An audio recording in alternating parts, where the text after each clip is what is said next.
Hello guys, it's autumn, and in autumn, that means usually that there's a lot of new DIY projects that you can do. It's coming up on Halloween here, and I was feeling moved to carve a pumpkin. So I've got said pumpkin right here, and I'm just gonna draw on it, and I'm gonna carve it, and hopefully you guys can follow along with me. Maybe you'll feel inspired to do your own pumpkin. I found on YouTube a tutorial on how to make like a tiny little peeler, like a vegetable peeler, like out of a pin, a bobby pin, and like tape. And this is like an old pencil thing that you use for your fingers. I'm going to post a link to it underneath so that if you want to make your own, this is for detail work. It's so that you can like peel off some of the skin so you can get shades instead of just having a hole where you'll get really bright light.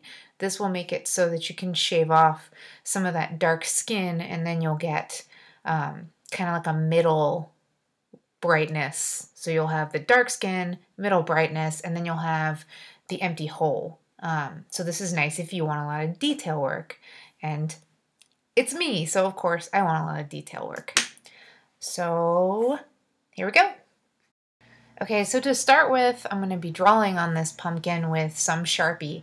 I found some pictures of other jack-o'-lanterns that I liked. I'm really fascinated by Dia de los Muertos, Day of the Dead, so I really enjoy sugar skulls, and I think they're really fun on a pumpkin, and they're appropriate for the time of year because that was All Saints Day or All Souls Day, one of those. And it's really just about the dead rising and either you fearing or celebrating the dead, depending on which angle of history you're coming at the holiday with. I just happen to love flowers and skulls, and I like the idea of Dia de los Muertos. It's one of the few holidays about death that actually celebrate death instead of mourn and feel sad about death. So thought this would be fun. I did a sugar skull last year and it was neat, but I hadn't tried this little peeler trick, so we're going to see how that goes. To start, I'm going to draw. Most of us have carved a pumpkin before, but some of us won't have carved a pumpkin, and so for your sake, to start to carve a pumpkin, you need like a little hat. So you have to make a spot where you're going to cut the top off, and that is so that you can clean out the seeds. I've also seen people cut across the center and use that as like the mouth. Or if you're doing some other kind of picture, maybe you can work it out that way. It's easier that way. And especially in the case of this pumpkin, it could be kind of tricky because I've got this stem that's resting right on the pumpkin here, so I have to be really careful not to knock the stem off. So I'll make a line around here, which I will show you once it's drawn. And then I'm also going to draw on anything that I'll either be shading or that I'll be cutting out. Also, because I've never used this little peeler, I'm probably going to practice on a squash with a soft skin because I don't want to just go right to town on this pumpkin, because if I stink at using this, then I could destroy the integrity of this pumpkin, and Trader Joe's didn't have many of these white guys with stems, so I don't want to screw this pumpkin up. We have a squash, and this squash has particularly soft skin. I don't even know what kind it is, but you can tell if it's soft and kind of peelier. I would definitely say, unless you're not planning to use this or you don't care about composting or throwing the thing away, wait to practice on it until you're ready to use it. I'll cut this up and use it for soup, because once you cut into the skin on a squash, that's kind of it town. It's gonna, unless you're refrigerated, it'll start to decompose at that point. So you just, I'm assuming, you take it, you kind of pierce the skin here, and you peel. Haha, look at that, look at that. That is beautiful. Okay, so I know this is gonna work, and I don't even need to practice this. This is easy, it works like a dream. So again, you just kind of place it, you pierce the skin, kind of with this little loop bit, and then you just, depending on how deep you want to go, you pull along, and you get like a nice depression in the skin here. And as you can see, if I were to clean this thing out and then put a candle inside it, it would look like gray instead of like orange because of the firelight. Kind of neat, huh? Okay. Let's touch base here real quick. I've drawn my little hat on here. This is what I'm cutting off. So what I'm going to cut off cleanly is this bit around here, just the circle. I think it's important to note that I'm going to be scooping these little triangles because last year I cut them and you know the pumpkin tends to decompose, and when that decomposes like that, these bits will become unstable to hold this little pumpkin hat. So much better to just kind of scoop them out and make them a little bit lighter. But I also think it's important to note, if you're going to do something like that, where the integrity of the shape of the pumpkin is in danger when you're cutting, it's easiest probably to scoop first and then to cut your clean lines here straight through. So probably I'm going to go ahead and carve out all the scoopy parts, and then I'll go ahead and make my solid cuts.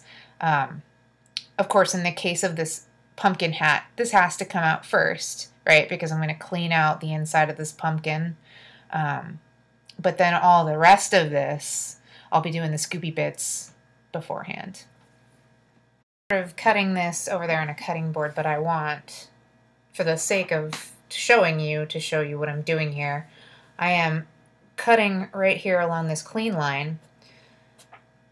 I'm just getting my knife right there along the black line that I drew, and I'm poking it in, and I'm taking it out because I don't want to cut by accident over top of the line that I drew.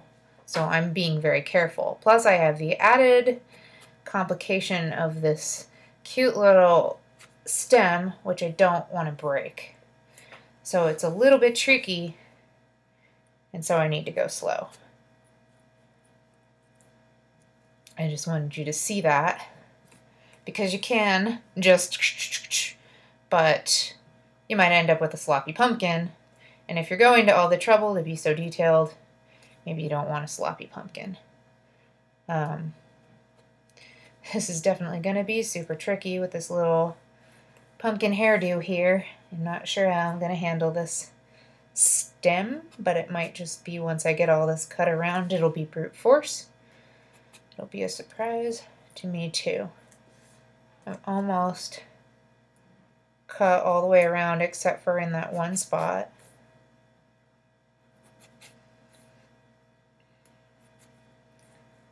Now I'm using a very sharp porcelain knife.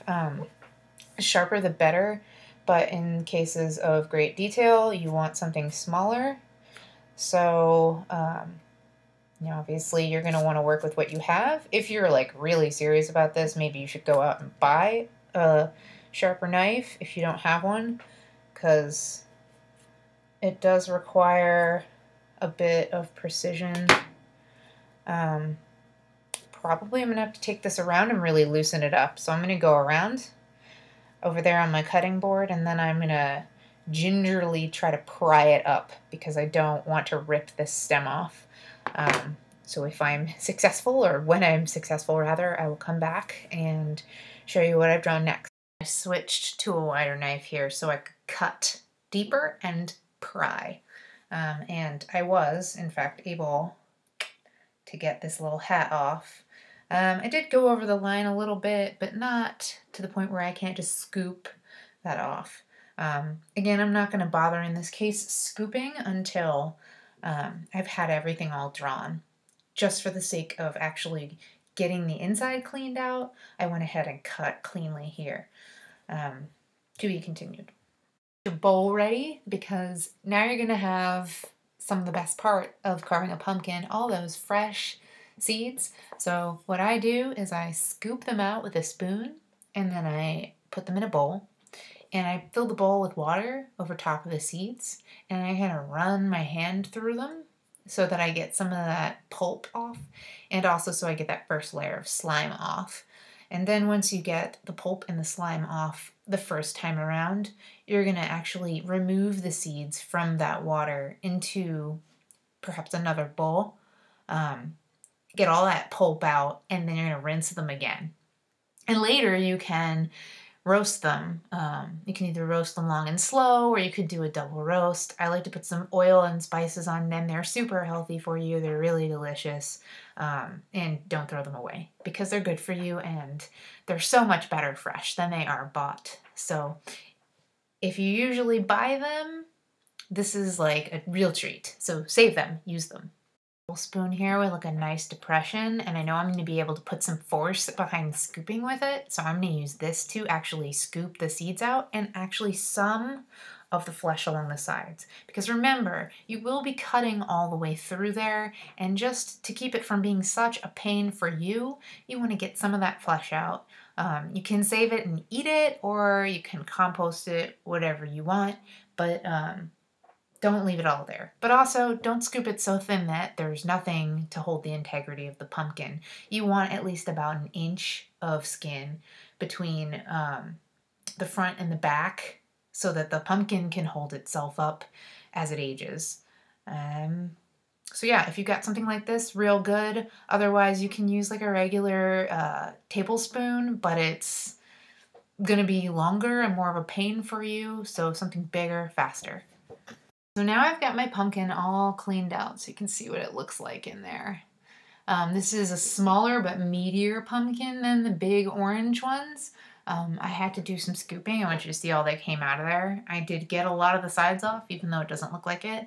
It is not 1 inch thick, it's thicker, but it's soft flesh, and I'm just gonna go for it. But you know, this is not my first rodeo, so I can probably handle it for you. Maybe you want to take the extra time if you're not carving pumpkins all the time or around knives constantly. Maybe for you it's better if you dig more out so you have less to tackle.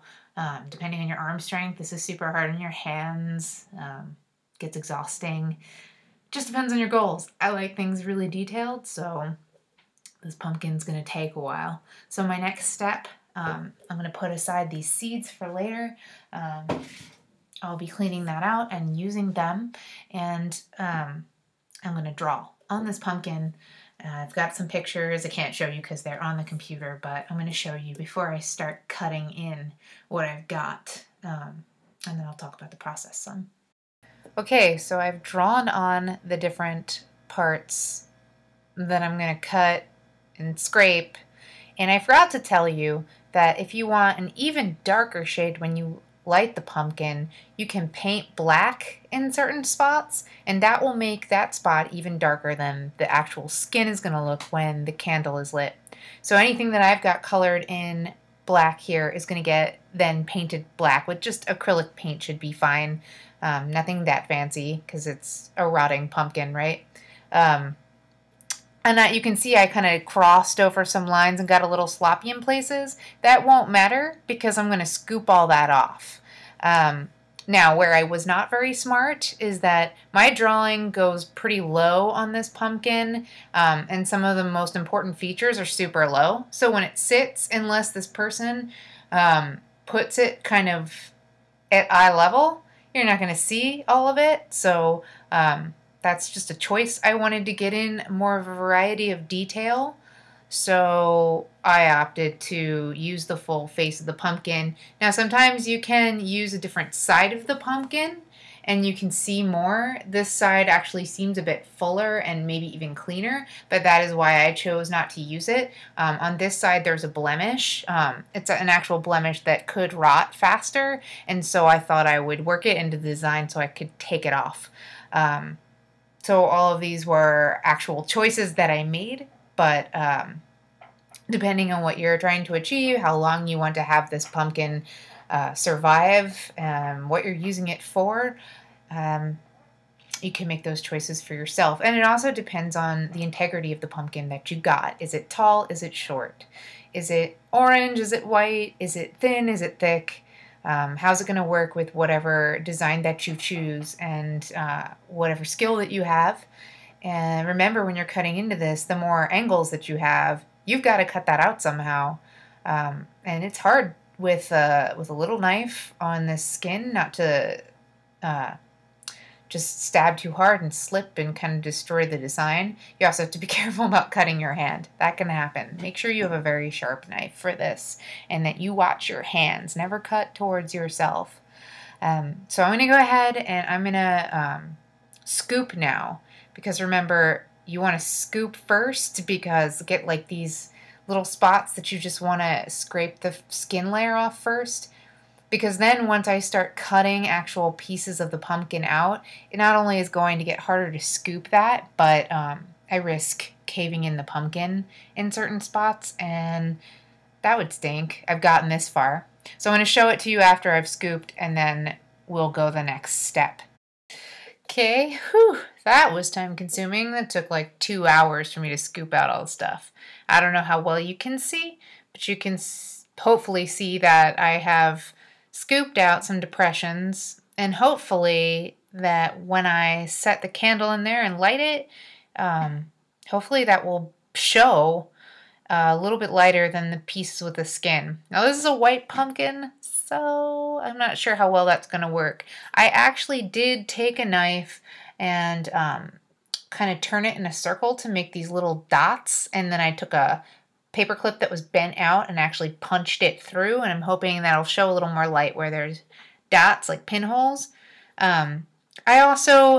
This pumpkin, the skin is quite thicker than that squash that I was demonstrating the tool on. So I did take a knife and just pierce the skin to get it started wherever I was going to take it and slide it down. But basically, it seems to have worked like a dream. It's definitely time consuming. So now what I need to do is cut out these parts that I want to come completely out and that I want the light to shine completely through. That's going to be the eyes and the nose and a little bit of the mouth. And then I'm going to go back in and paint these black spots with black paint. And hopefully you'll see some of the definition when I light it up.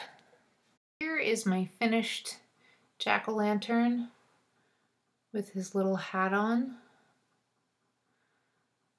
See, you can kind of see depressions. And I did light him up, and it's real subtle, these carvings, but you can definitely see them. So now let's go look at him lit up. It is. Can you see him? You probably can't see too well, but you can see the parts that I scooped, and you can probably see the parts that I blackened out just a little bit. That's much more dramatic in person, but it's a super neat effect. So if you want to take the time, make a super crazy detailed pumpkin, you too can just do this stuff. Okay, so now I'm going to put a link in this post to the link to make the tool for scooping, and I'm also going to put a link on how to roast pumpkin seeds.